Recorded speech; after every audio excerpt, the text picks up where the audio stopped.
예수님을 믿으면 반드시 가지게 되는 믿음이 하나님이 심판하신다는 믿음입니다.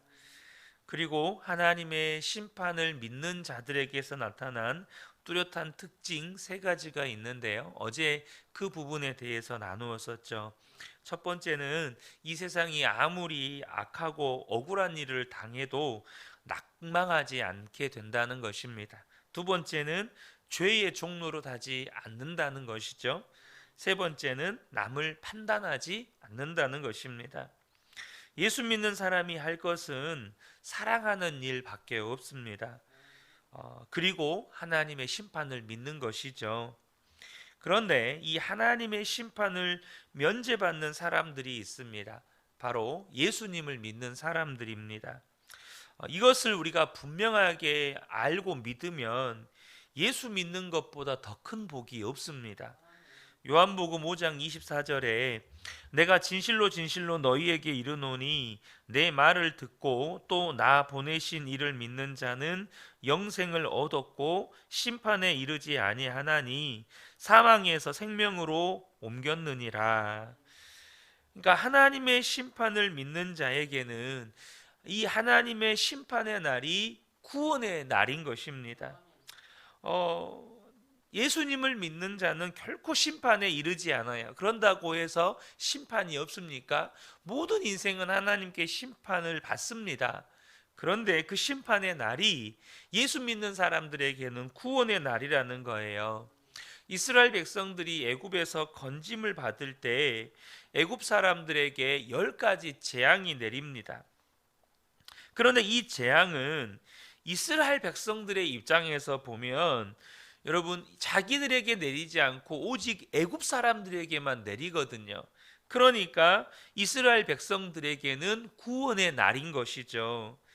애굽 사람들에게는 분명히 심판의 날이었어요. 그런데 이스라엘 백성들에게는 특별히 이 장자의 심판, 마지막 10번째 장자의 재앙이죠. 그 양의 피가 문설주와 문지방에 발린 이스라엘 백성들의 집에서는 어느 한 사람 장자가 죽은 사람이 없었거든요. 오직 이스라엘 백성들은 그날 구원을 경험합니다. 요한계시록을 보면 우리가 지금 주일마다 요한계시록 말씀을 나누고 있는데요. 7 나팔과 7 대접의 재앙이 나옵니다. 그런데 그것도 마찬가지로 환난과 핍박을 견디면서 믿음을 지켰던 성도들에게는 구원의 날인 거예요. 그 성도들을 핍박하고 환난을 주었던 적 그리스도와 거짓 선지자들이 그 재앙을 당하는 것입니다. 그러므로 이 하나님의 심판의 날은 동시에 성도들에게는 구원의 날인 것입니다. 그런데 문제는 어떤 사람들이 이런 은혜를 받느냐는 겁니다. 주일 성수하면 혹은 세례 받으면 교회에서 집사, 권사, 장로의 직분을 받으면 그렇지 않습니다. 그것은 성경을 정말로 잘 모르고 있는 것입니다. 하나님의 심판을 받지 않고 오히려 그날이 구원의 은혜가 되는 이 복은 오직 예수님과 연합한 사람, 예수님과 친밀하게 동행하는 사람만 받는 것입니다. 예수님이 내 안에 거하고 내가 예수님 안에 거하는 그 사람이 예수 믿는 사람이고 그 사람이 구원받은 사람입니다. 이 사람에게는 심판이 임하지 않는 것이죠. 로마서 8장 1절을 보면 그러므로 이제 그리스도 예수 안에 있는 자에게는 결코 정죄함이 없나니 라고 말씀합니다. 예수 믿으면 더 이상 심판이 없고 정죄가 없다고 하는 유명한 근거가 되는 구절이 이 로마서 8장 1절인데요.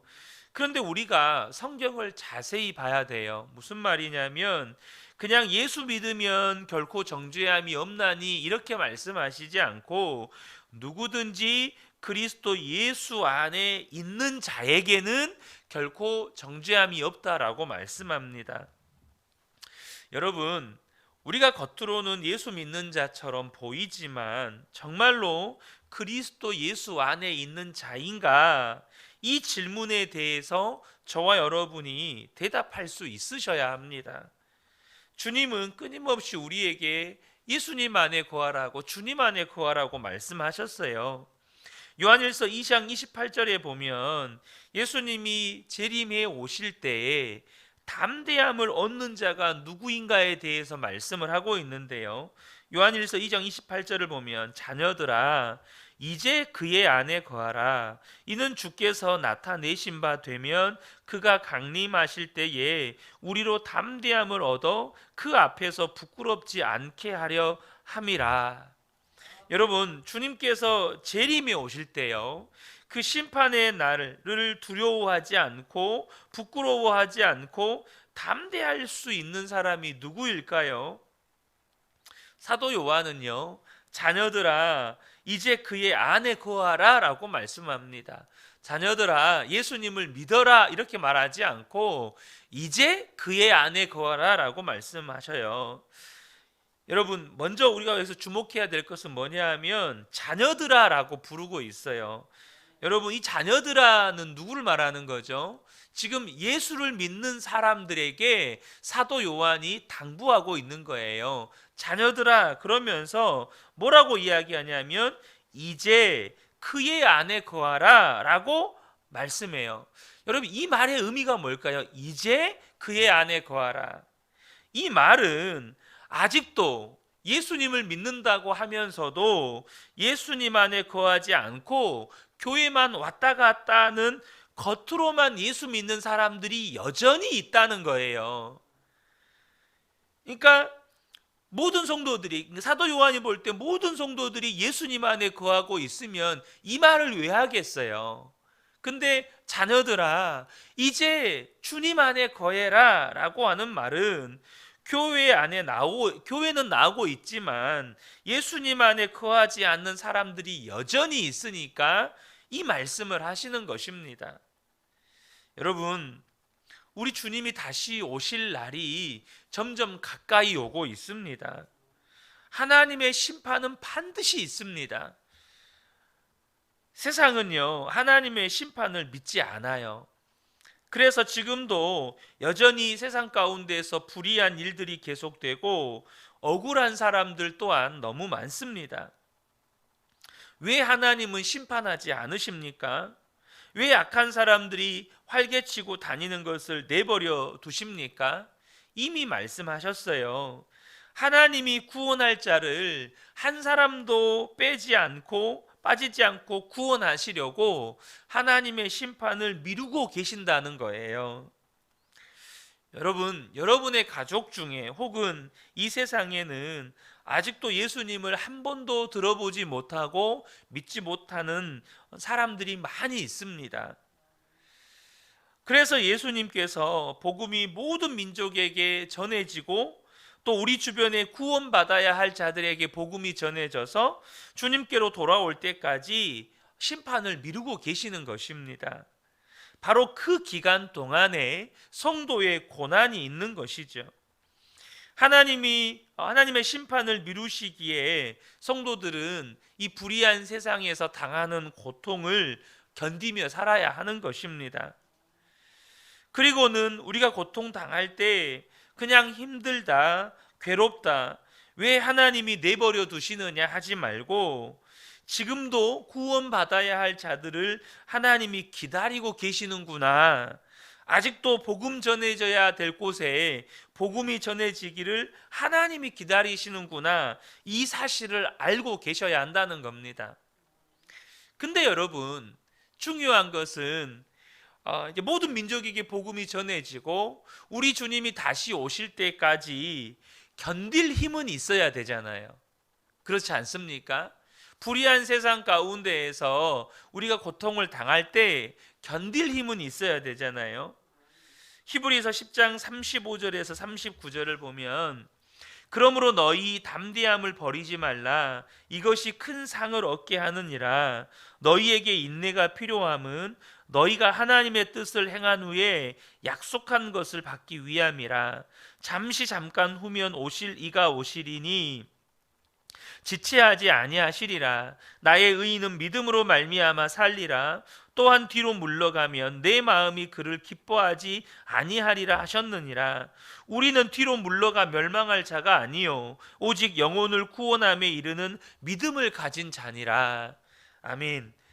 여러분, 우리 성도들에게 이 불의한 세상 가운데에서 믿음을 지키고 견디어낼 힘이 필요합니다. 그럼 도대체 이 힘이 어디에서 오느냐는 거예요. 지금도 살아계신 주님을 믿는 이 믿음의 눈이 열리는 데서 오는 것입니다. 주님이 나와 함께 계시고 내가 주님 안에 거하고 내 안에 나와 함께 계신 주님을 바라보는 이 눈이 뜨인 사람만 불의한 세상 가운데서 믿음을 지킬 수 있는 인내가 가능한 것입니다. 그래서 우리에게 필요한 것이 주님이 내 안에 계시고 내가 주님 안에 있음을 아는 믿음의 눈을 뜨는 훈련이에요. 하지만 여전히 하나님의 나라가 막연하고 하나님의 심판도 정말로 뜬구름 잡는 이야기처럼 들리는 분들도 계실 수 있어요. 도대체 여러분, 우리가 믿어져야 하나님 뜻대로 살지 않겠습니까? 분명히 그렇게 말씀하실 분들이 있죠. 내가 믿어져야 하나님 뜻대로 살죠. 그런데 여러분, 그분들에게 권해드리고 싶은 것이 하나님의 나라를 위해서 기도해 보시라는 겁니다. 오늘 본문 8절에도 하나님 일어나셔서 이 세상을 재판하여 주십시오. 온 나라가 하나님의 것입니다. 그는 온 나라가 하나님의 것이니 하나님께서 임하셔서 이 세상을 재판해 달라는 말은 하나님의 나라가 이루어지게 해달라는 뜻입니다. 지금 하나님의 나라가 임하기를 간절히 기도하는 거죠. 여러분, 이 기도가 아무것도 아닌 것처럼 보일 수 있지만 기도를 한 사람과 하지 않는 사람은 완전히 다릅니다. 예레미야 33장 3절에 보면 너는 내게 부르짖으라 내가 내게 응답하겠고 네가 알지 못하는 크고 은밀한 일을 내게 보이리라.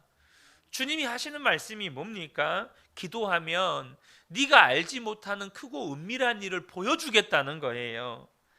여러분, 부르짖지 않는 사람은 결코 알 수 없고 볼 수가 없어요. 특별히 하나님의 나라가 안 믿어지고 하나님의 심판이 안 믿어진다고 하는 사람은 틀림없어요. 그분은 하나님의 나라를 위해 기도해 본 적이 없는 거예요. 하나님의 나라를 위해서 정말로 간절히 기도해 본 적이 없으니까 하나님 나라에 대한 믿음도 없고 하나님의 심판에 대한 믿음도 없는 것이죠. 주님은 분명히 말씀하셨습니다. 마태복음 6장 33절을 보면 그런즉 너희는 먼저 그의 나라와 그의 의를 구하라. 그리하면 이 모든 것을 너희에게 더하시리라. 예수님이 이렇게 말씀하셨는데도 늘 기도가 답답하고 우리가 정말로 우리의 기도가 내가 원하는 거, 내가 급한 거, 내가 필요하는 것만 구하니까 우리의 기도 생활이 답답한 것입니다. 먼저 그 나라와 그의 의를 구하는 기도를 하지 않는 것이죠. 여러분, 조금 어떻게 보면 직설적으로 말씀을 드리면 하나님의 나라를 위해서 기도하지 않는 사람은 하나님의 나라에 들어가지 못한다고 말해도 과언이 아닙니다. 여러분, 예수님을 믿으면 반드시 예수님의 마음을 품게 됩니다. 예수님의 생각을 품게 돼요. 우리 마음 안에 소원을 두고 행하시는 하나님이라고 말씀하셨어요. 예수를 믿으면 예수님이 내 안에 들어오시고 그 예수님은 우리 마음 가운데 하나님의 소원을 주세요. 그 하나님의 소원 가운데 가장 큰 게 뭐죠? 하나님 나라예요. 근데 나는 하나님 나라를 위해서 기도해 본 적이 없다. 그 말은 정말로 예수님을 믿은 것이 아닐 수 있다는 거예요. 여러분, 하나님의 나라가 임할 때, 듣기만 하던 하나님의 나라가 임할 때 나는 그 하나님의 나라를 위해서 기도해 본 적이 없어요. 여러분, 그건 사실 두려운 일인 겁니다. 그래서 사실 제가 새벽 예배가 끝나고 함께 기도할 때 가장 먼저 기도해야겠다고 마음을 먹은 것이 민족 복음화와 남북 통일입니다.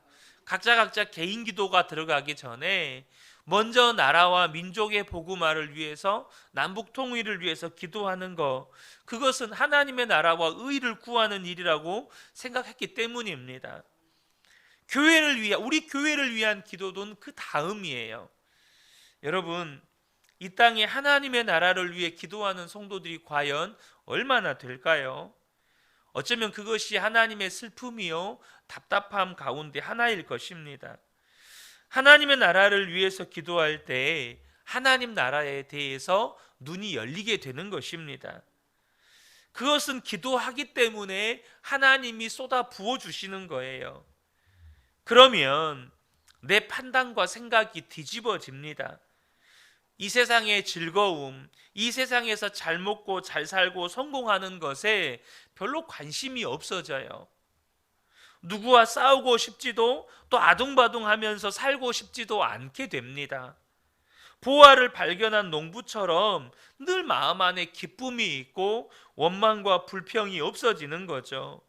그래서 하나님이 용서하면서 살아라, 사랑하면서 살아라, 나눠주면서 살아라, 섬기면서 살아라, 이 말씀이 이해가 됩니다. 하나님 나라의 눈이 뜨여야 이 세상에서 살아갈 때 하나님 나라의 삶이 사라지는 겁니다. 사랑하는 성도 여러분, 하나님의 나라는요, 우리가 이 땅에서 죽고 난 다음에 경험하는 나라가 아닙니다. 이 땅에서 하나님의 나라를 살다가 영원한 하나님의 나라의 실체에 들어가는 겁니다. 지금 내가 살아가는 삶의 현장에서 누리면서 실제 경험하는 거예요. 사랑하는 성도 여러분, 하나님 나라의 눈이 뜨여야 정말로 내 안에 주님이 계시고 나도 주님 안에 계시다는 이 믿음의 눈이 분명하게 뜨이고 이 땅에서 이제는 하나님의 나라를 구하면서 살아가야 여러분, 저와 여러분이 하나님의 나라를 누리게 되고 또 이 땅에 믿음의 성도들이 겪어야 되는 모든 고통의 때를 견디어내고 하나님의 심판대 앞에서 담대하게 설 수 있는 것입니다. 우리 모든 성도님들에게 이 믿음의 눈이 뜨여지게 되시기를 다시 한번 예수님의 이름으로 축복합니다. 아멘. 기도하겠습니다.